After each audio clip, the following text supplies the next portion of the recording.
Hello दोस्तों, नमस्कार। मैं सोहन मरी आपका स्वागत करता हूं मेरे प्यारे यूट्यूब चैनल बिहार बोर्ड पाठशाला में। उम्मीद करते हैं आप लोग बढ़िया होंगे, स्वस्थ होंगे और अपनी पढ़ाई को बढ़िया तरीके से करेंगे। तो दोस्तों, आज हम लोग जानेंगे प्रकाश का प्रवर्तन और अपवर्तन के 50 ऐसे प्रश्न जो कि आपके एग्जाम की दृष्टि से बहुत ही महत्वपूर्ण है और बहुत बार जो एग्जाम में पूछे भी गए हैं। इन प्रश्नों को जो हम आपको इस प्रकार से एक्सप्लेन करने वाले हैं कि अगर आपने चैप्टर को नहीं भी पढ़ा है तो भी आपको जो आसानी से याद हो जाएगा। और कम भी तो यहाँ से आपके 7 से 8 मार्क्स जो है आपको सीधे बोर्ड एग्जाम में देखने को मिल सकते हैं। तो बिना देर के चलते हैं हम अपने पहले प्रश्न की ओर। चलते हैं पहले प्रश्न पर। पहले प्रश्न है हमारा कि समतल दर्पण की फोकस दूरी क्या है। समतल दर्पण की फोकस दूरी आपको बताना है।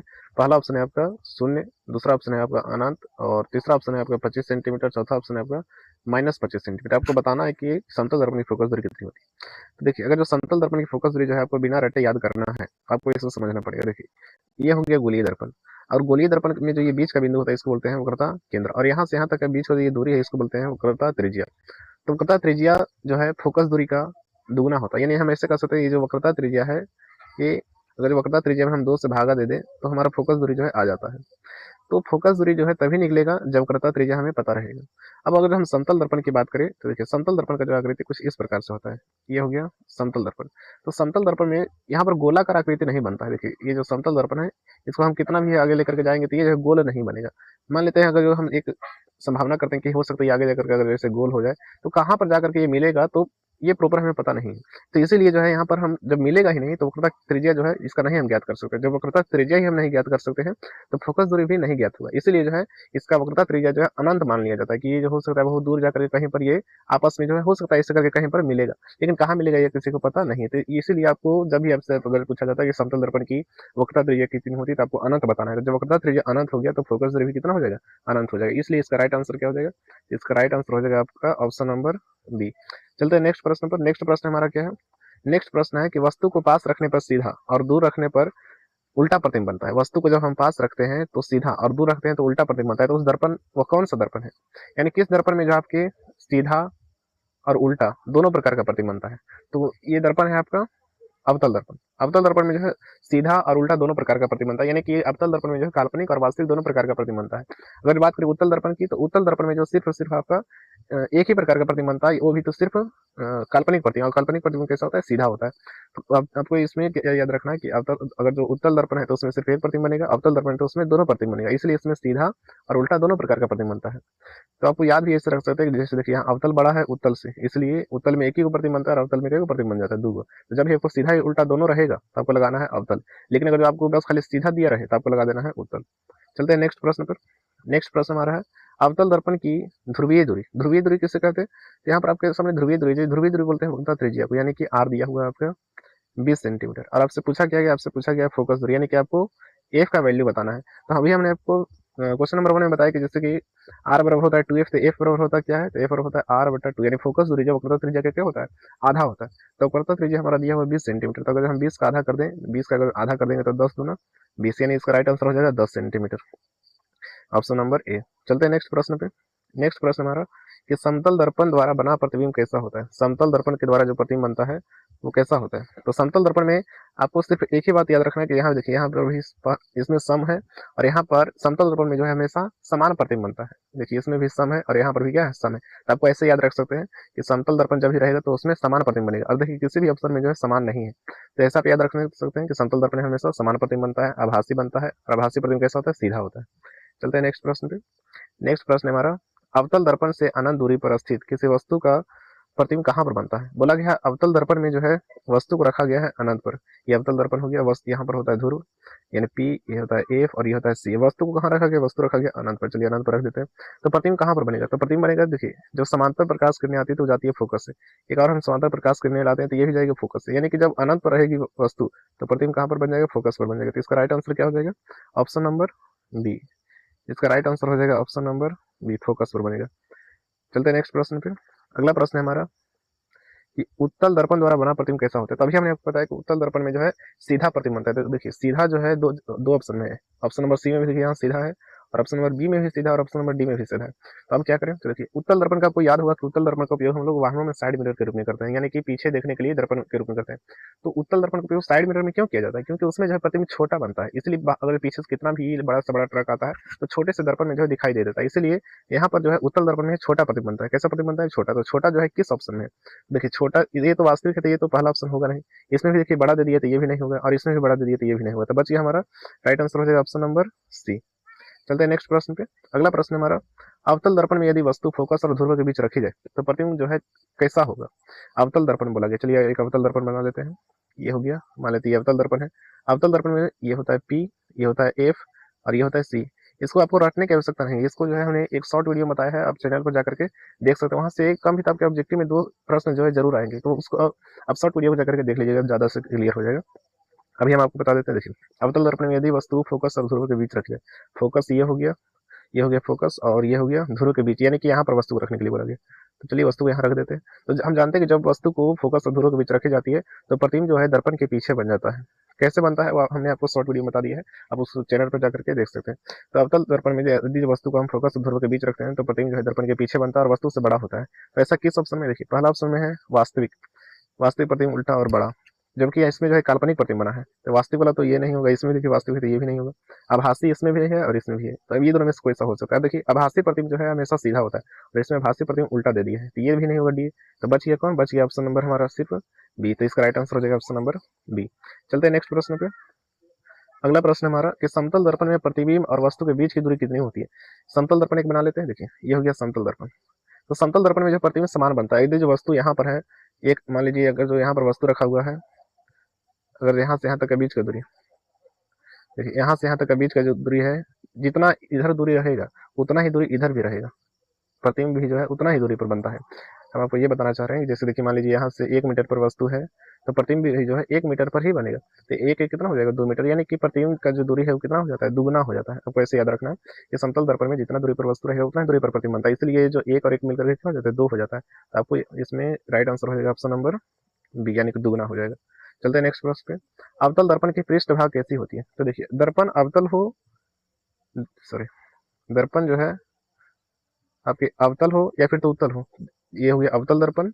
और जिसको हम इधर रंग देते हैं ये हो गया अवतल दर्पण, अगर जिसको हम अंदर में रखते हैं तो ये हो जाता है उत्तल दर्पण। तो अवतल दर्पण हो या फिर तो उत्तल दर्पण हो, दोनों का जो है पीछे का भाग, जैसे इसका पीछे का भाग ये हो गया, इसका पीछे का भाग ये हो गया, तो पीछे का भाग जो है रंगा होता है, रंगा होने के कारण ये धुंधला दिखाई देता है। इसलिए आपसे अगर पूछा जाए कि अवतल दर्पण का पृष्ठ भाग कैसा होता है तो धुंधला होता है, और क्वेश्चन नंबर 10 में पूछा गया कि उत्तल दर्पण का पृष्ठ भाग क्या होता है, इसका भी क्या आंसर हो जाएगा, धुंधला हो जाएगा। चलते हैं नेक्स्ट प्रश्न पे। अगला प्रश्न हमारा कि प्रकाश का प्रवर्तन किस पर होता है। तो प्रकाश का प्रवर्तन किस पर होता है, पहला ऑप्शन है कि किसी भी सतह पर, दूसरा ऑप्शन है केवल चिकनी सतह पर, तीसरा ऑप्शन है केवल दर्पण पर, और चौथा ऑप्शन है केवल खुरदरी सतह पर। तो देखिए ये जो क्वेश्चन में है थोड़ा सा एरर है, यहाँ पर जो है आपके होने चाहिए कि प्रकाश का प्रवर्तन किस पर नहीं होता है, किस पर नहीं होता है, ऐसा रहना चाहिए। क्योंकि देखिए किसी भी सतह पर हो सकता है, अगर जो चिकनी सतह रहेगा तो उस पर भी हो जाएगा, और दर्पण पर तो होता ही है, प्रकाश का प्रवर्तन तो दर्पण पर ही होता है, इस पर भी हो जाएगा, इस पर भी हो जाएगा, यानी कि और किसी भी सतह पर बुलाए तो इस पर भी हो जाएगा। तो बच गया कौन, ऑप्शन नंबर सी, इसलिए यहाँ पर होना चाहिए था नहीं। हम इसी को नहीं को मान करके बनाते हैं, तो इसका राइट आंसर हो जाएगा ऑप्शन नंबर सी, केवल खुरदरी सतह। जब भी आपको अगर जो अनियमित सतह रहता है, जैसे कुछ इस प्रकार से रहता है, अगर जो ऐसा सतह है तो यहाँ से जो है प्रकाश का प्रवर्तन नहीं होता, खुरदरी सतह से प्रकाश का प्रवर्तन नहीं होता। चलते हैं नेक्स्ट प्रश्न पे। अगला प्रश्न है हमारा, आपतन कोण 30 डिग्री तो प्रवर्तन कोण कितना डिग्री होगा। ये भी जो है आपके एग्जाम में पूछे गए बहुत बार, यहाँ पर हालांकि एक ही बार दिया हुआ है 2016 में, लेकिन ये बहुत बार एग्जाम में पूछा गया कि जो आपतन कोण 30 डिग्री तो प्रवर्तन कोण कितना डिग्री होगा। तो देखिए इसको सबसे आसान प्रश्न में रख सकता है, जब भी अगर आपतन कोण का मान एक दिया रहे और आपसे प्रवर्तन कोण का मान पूछा जाए, तो आपतन कोण और प्रवर्तन कोण का जो मान होता है वो बराबर होता है। आपतन कोण को सूचित किया जाता है आई से, और आपने पढ़ा हुआ कि प्रकाश के प्रवर्तन का दूसरे नियम के अनुसार आपतन कोण का जो मान है प्रवर्तन कोण के मान के बराबर होता है, यानी आई बराबर आर। तो आई जो है दिया हुआ है 30 डिग्री, तो आर का मान कितना होगा, आर का मान भी हो जाएगा 30 डिग्री, यानी इसका राइट आंसर क्या हो जाएगा, इसका राइट आंसर हो जाएगा आपका ऑप्शन नंबर बी। अगर जो मान लीजिए कि अभी प्रवर्तन को आपतन कोण का मान दिया हुआ 60 डिग्री, आप पूछेगा प्रवर्तन कोण का मान कितना होगा, तो उसका भी हो जाएगा 60 डिग्री। अगर जो 30 डिग्री है तो फिर 30 डिग्री, 45 डिग्री तो 45 डिग्री, इस प्रकार से आप बना सकते हैं। अगला प्रश्न है, प्रकाश का प्रवर्तन का नियम किसने सुझाया। तो प्रकाश का जो प्रवर्तन का नियम है वो हमारे दिए गए हैं, प्रकाश के प्रवर्तन का जो नियम है वो दिया गया है किसके द्वारा, तो वो है डेस्कार्ट, डेस्कार्ट के द्वारा दिया गया प्रकाश का प्रवर्तन का नियम। वहीं अगर अपवर्तन का नियम का पूछा जाए तो ये दिया गया है स्नेल के द्वारा, इसको आपको याद रखना है। ये प्रश्न आपके ज्यादा महत्वपूर्ण हो जाते हैं कि प्रकाश के प्रवर्तन का जो अपवर्तन का जो नियम है वो किसके द्वारा दिया गया है, तो स्नेल के द्वारा दिया गया है। चलते हैं नेक्स्ट प्रश्न पे। अगला प्रश्न है कि प्रकाश का वेग निर्वात में कितना होता है। तो पहले बात तो आपको ये याद ध्यान रखना है कि प्रकाश का वेग जो है सबसे अधिक होता है निर्वात में। कितना होता है, तो ये प्रश्न भी आपके एग्जाम में बहुत बार पूछे गए। इसका राइट आंसर हो जाएगा 3 × 10⁸ मीटर प्रति सेकंड, यानी 3 × 10⁸ मीटर प्रति सेकंड। एक सेकंड में जो है 3 × 10⁸ मीटर प्रकाश की चाल होती है। सबसे अधिक कहाँ होती है, आपको ये याद रखना है कि निर्वात में होती है। चलते हैं नेक्स्ट प्रश्न पे। अगला प्रश्न है कि कांच का अपवर्तनांक जल के सापेक्ष क्या होता है। कांच का जो अपवर्तनांक है वो जल के सापेक्ष क्या होता है। तो कांच का जो अपवर्तनांक है वो लगभग होता है 1.5, और जल का अपवर्तनांक कितना होता है, तो जल का अपवर्तनांक अगर बात की जाए तो 1.33। तो कांच का अपवर्तनांक जल के सापेक्ष क्या होता है, तो जल से ही क्या है अधिक है, क्योंकि इसके पास 1 रुपये 50 पैसा, इसके पास 1 रुपये 33 पैसा, तो यही ना ज्यादा हो गया। इसका राइट आंसर हो जाएगा ऑप्शन नंबर ए। चलते हैं नेक्स्ट प्रश्न पे। अगला प्रश्न है सांद्र माध्यम से विरल माध्यम में प्रकाश जाने पर क्या होता है। बोला गया सांद्र माध्यम का मतलब हो गया सघन माध्यम। तो सघन माध्यम जब प्रकाश की किरण किसी सघन माध्यम से विरल माध्यम में जाती है, ये मान लीजिए ये हो गया सघन माध्यम और ये हो गया विरल माध्यम। तो जब भी प्रकाश की अगर जो कोई किरण है, एक अभिलंब बना देते हैं, ये हो गया अभिलंब। तो जब प्रकाश की किरण किसी सघन माध्यम से विरल माध्यम में जाती है तो अभिलंब की ओर क्या होती है, अभिलंब से दूर हट जाती है, अभिलंब से दूर हट जाती है। तो इसमें वैसा कुछ नहीं पूछा गया, सॉरी। देखिए इसमें जो है सिर्फ आपको बताना है कि जब प्रकाश की किरण सघन माध्यम से विरल माध्यम में जाती है तो क्या होता है। तो ये जो है आपके प्रकाश का जो है अपवर्तित हो जाती है, यानी कि प्रकाश अपवर्तित हो जाती है, यानी कि प्रकाश जो है उसमें चेंज हो जाता है, यानी अपवर्तन हो जाता है। जैसे प्रकाश जब एक माध्यम से दूसरे माध्यम में जाता है तो उसमें होने वाले जो परिवर्तन होता है उसी को बोलते हैं प्रकाश का अपवर्तन। तो उसमें जो परिवर्तन होता है तो उसी तो देखिए क्वेश्चन नंबर 18 क्या है, प्रकाश का वर्ण क्रम बनाने वाला यंत्र कौन है। प्रकाश का वर्ण क्रम का मतलब हो गया कि वर्णपट, यानी कि स्पेक्ट्रम। तो स्पेक्ट्रम बनाने के लिए हमें किसकी आवश्यकता पड़ती है, तो स्पेक्ट्रम बनाने के लिए हमारे पास प्रिज्म होना चाहिए। प्रिज्म की आवश्यकता पड़ती है। प्रकाश का वर्णपट का मतलब क्या हुआ, जैसे श्वेत प्रकाश को जब हम प्रिज्म से होकर गुजरते हैं तो 7 अलग अलग रंग में जो है विभक्त हो जाते हैं, इसी घटना को बोलते हैं प्रकाश का वर्ण विक्षेपण। इसी बारे में पूछा गया। तो ये जो है प्रकाश 7 अलग अलग रंग में विभक्त कब होता है, जब वहां पर आपको क्या देना पड़ता है, प्रिज्म देना पड़ता है। जब प्रकाश किरण प्रिज्म से होकर गुजरती है तो 7 अलग अलग रंगों में विभक्त हो जाती है। चलते हैं नेक्स्ट प्रश्न पे। इंद्रधनुष बनने का कारण क्या है। इंद्रधनुष बनने का जो है मुख्य कारण है आपको परावर्तन लगाना है, अपवर्तन लगाना है, सॉरी। अपवर्तन के कारण ही इंद्रधनुष का बनना होता है। चलते हैं नेक्स्ट प्रश्न पे। प्रिज्म में प्रकाश का अपवर्तन होता है, प्रिज्म में प्रकाश का अपवर्तन होता है कितनी बार होता है, तो प्रिज्म में जो है प्रकाश का अपवर्तन, जैसे कि हमने आपको बता, देखिए एक प्रिज्म आप बना लेते हैं, ये हो गया प्रिज्म। अभी इसमें से जब प्रकाश को जानना, ये हो गया श्वेत प्रकाश। तो जैसे यहाँ जाता है तो 2 बार परिवर्तन होता है। एक बार तो इसको जाना चाहिए था, ऐसे जाना चाहिए था, लेकिन ऐसे ही जाएगा नहीं, ये जो है हल्का सा ऐसे मुड़ जाता है। एक बार परिवर्तन हुआ और जब यहाँ से फिर से बाहर निकलने लगता है तो फिर से थोड़ा सा मुड़ जाता है, तो 2 बार परिवर्तन हो गया। तो जब भी आपसे पूछा जाए कि प्रिज्म से जब प्रकाश करने जाती है तो कितनी बार परिवर्तन होती है, तो इसका राइट आंसर हो जाएगा ऑप्शन नंबर बी, 2 बार हो जाती है। नेक्स्ट प्रश्न पे चलते हैं। कांच का अपवर्तनांक निर्वात के सापेक्ष क्या होता है। कांच का अपवर्तनांक कितना होता है, तो अभी हमने आपको बताया है कि कांच का अपवर्तनांक होता है 1.5। नेक्स्ट प्रश्न है अपवर्तनांक का कोई मात्रक नहीं होता, यह राशि कैसी है। तो जिसका कोई मात्रक नहीं है उसको बोलते हैं अनियामी, यानी उसका कोई आयाम नहीं होता।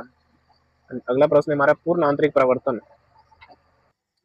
चलते हैं क्वेश्चन नंबर 23 पे। क्वेश्चन नंबर 23 हमारा कि प्रकाश का पूर्ण आंतरिक परावर्तन, प्रकाश का जो है पूर्ण आंतरिक परावर्तन कब होता है, जब प्रकाश, पहला ऑप्शन है जब प्रकाश विरल से सघन में जाती है, सांद्र का मतलब हो गया सघन, तो विरल से सघन में जाती है तब होता है, या फिर तो सघन से विरल में जाती है तब होता है। तो इसका जो राइट आंसर हो जाएगा आपके, जब प्रकाश किरण सघन से विरल में जाती है तब होता है पूर्ण आंतरिक परावर्तन। नेक्स्ट प्रश्न पे चलते हैं। हीरा अधिक चमकता है क्योंकि उसका अपवर्तनांक क्या होता है, तो ये तो आपको पता ही होगा कि हीरा का अपवर्तनांक जो है सबसे क्या होता है, अधिक होता है।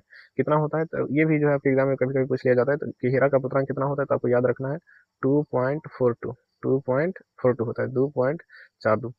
सबसे अधिक अपवर्तनांक किसका होता है, तो हीरा का होता है। नेक्स्ट प्रश्न, क्वेश्चन नंबर 25 है कांच का अपवर्तनांक जल के सापेक्ष लगभग कितना होता है, तो इसका जो आंसर होता है 1 पॉइंट लगभग 22 होता है। ये जो है लगभग वैल्यू है, तो इसका निकट में जो भी रहेगा उसी पर हम लोग टिक करेंगे। तो 1.22 के लगभग में कौन है, तो इसका 1.33 हो जाएगा, यानी कि राइट आंसर हो जाएगा ऑप्शन नंबर ए। चलते हैं नेक्स्ट प्रश्न पे। अगला प्रश्न है क्वेश्चन नंबर 26। क्वेश्चन नंबर 26 है अवतल लेंस हमेशा बनाता है, अवतल लेंस जो है कैसा प्रतिबिंब बनाता है, तो अवतल लेंस में जो है कैसा प्रतिबिंब बनेगा, तो अवतल लेंस में केवल और केवल काल्पनिक प्रतिबिंब बनता है। तो काल्पनिक प्रतिबिंब कैसा होता है, सीधा होता है। तो देखिए ऑप्शन को जो आपको एलिमिनेट करना है, यानी छाटना है। इसमें वास्तविक प्रतिबिंब दे दिया, तो वास्तविक प्रतिबिंब तो बनता नहीं है। यहाँ देखिए आभासी तो दिया है लेकिन उल्टा दे दिया, जबकि आभासी प्रतिबिंब हमेशा कैसा होता है, सीधा होता है, तो ये भी नहीं होगा। आभासी प्रतिबिंब सीधा और छोटा ये हो सकता है, वास्तविक तो होगा नहीं, तो बच गया ऑप्शन नंबर बी। इसका राइट आंसर हो जाएगा ऑप्शन नंबर बी। चलते हैं नेक्स्ट प्रश्न पे। क्वेश्चन नंबर 27, अवतल लेंस का उपयोग किसमें होता है? तो अवतल लेंस का उपयोग किसमें होता है? तो ये इसका राइट आंसर होगा ऑप्शन नंबर बी, निकट दृष्टि दोष में। आपको याद कैसे रखना है, देखिए 28 में पूछा गया कि उत्तल लेंस का उपयोग किसमें होता है? तो उत्तल लेंस का उपयोग होता है दूरदृष्टि दोष में। इसको याद रखने का सबसे बढ़िया जो फॉर्मूला है आपको ये है कि देखिए इसमें अवतल बड़ा है या उत्तल बड़ा है? तो बड़ा कौन है? अवतल। और यहाँ पर भी देखिए निकट दृष्टि दोष और यहाँ दूर दृष्टि दोष, बड़ा कौन है? निकट। तो जो बड़ा दृष्टि दोष है वो बड़ा के साथ हो जाएगा और जो छोटा दृष्टि दोष है वो छोटा वाला के साथ जाएगा। यानी दूर दृष्टि दोष पूछा जाता है आपको बताना है छोटा कौन है? अवतल उत्तल में, तो उत्तल। उसी प्रकार निकट दृष्टि दोष पूछा जाए तो ये दूर और निकट में बड़ा कौन है? निकट। तो ये जाएगा बड़ा वाला के साथ यानी कि अवतल लेंस के साथ। चलते हैं नेक्स्ट प्रश्न पे। अगला प्रश्न है लेंस की क्षमता का मात्रक क्या है? तो लेंस की क्षमता का एसआई मात्रक होता है डायोप्टर।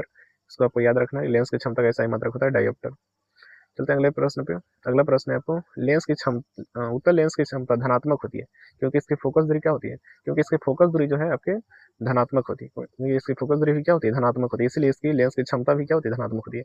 लेंस की क्षमता पी को सूचित किया जाता है पी से और पी होता है 1/f।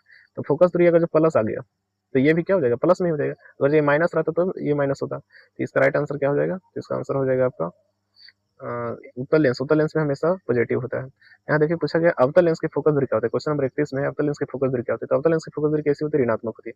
ये भी आपके एग्जाम की दृष्टि से बहुत ही महत्वपूर्ण प्रश्न है। अवतल दर्पण की फोकस दूरी कैसी होती है? तो ऋणात्मक होती है। चलते नेक्स्ट प्रश्न पे। अगला प्रश्न है लेंस सूत्र। लेंस सूत्र में आपको याद रखना है कि 1/f बराबर, पहला ऑप्शन है 1/f बराबर v प्लस 1/u, जो कि गलत है। ये तो दर्पण सूत्र हो जाएगा। पहला जो है ये कैसा, ये जो है दर्पण सूत्र है। दूसरा ऑप्शन है 1/f बराबर v माइनस 1/u, तो यही हो जाएगा राइट आंसर, यानी कि ऑप्शन नंबर हो जाएगा बी। आपको याद रखना है 1/f बराबर 1/v माइनस 1/e होता है, जहाँ f हो गया फोकस दूरी और v हो गया प्रतिबिंब दूरी और u हो गया वस्तु दूरी। चलते हैं नेक्स्ट प्रश्न पे। अगला प्रश्न आवर्धन m का सूत्र क्या होता है? तो आवर्धन m बराबर होता है -v/u। इसका थोड़ा सा ऑप्शन चेंज कर लीजिए, -v/u।